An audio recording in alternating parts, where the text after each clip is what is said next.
đến bên tôi như thật gần, gió muốn nói điều gì ta kia.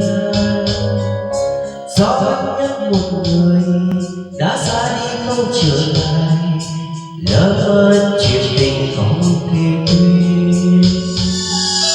Mất những chuỗi ngày dài ấp ôm mang đêm huyền diệu, ẩn mất đây giờ này xa.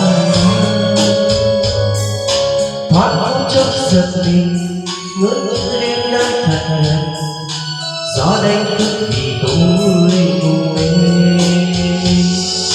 Thắp ánh sáng bước qua đêm thâu, chưa mong ngày mai khát vọng.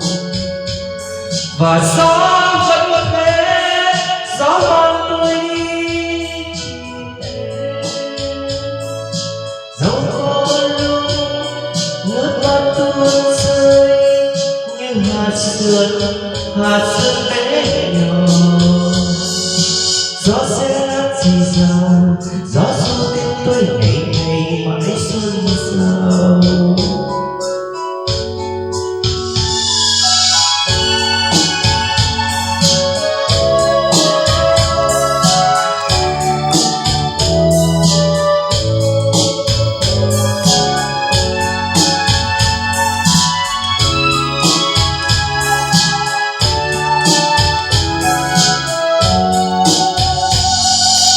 Gió vẫn hát thì thầm đến bên tôi như thật gần, gió muốn nói điều gì ta biết.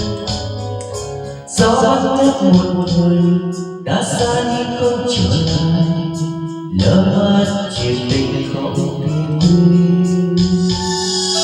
Mất những trái ngày dài ấp ôm mong đêm huyền diệu, ánh mắt ấy giờ này xa. Thoáng phút chốc giật mình ngỡ như em đang thật gần, gió đánh thức thì tôi ngủ mê. Thắp ánh sáng bước qua đêm thâu, chưa mong ngày mai khát vọng.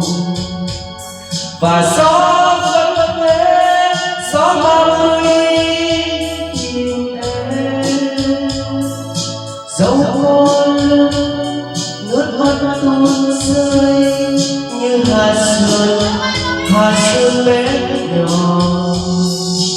Gió sẽ hát gì dào, gió dâu tim tôi ngày ngày mãi xôn xao. Gió sẽ hát gì dào, gió dâu tim tôi ngày ngày mãi xôn xao.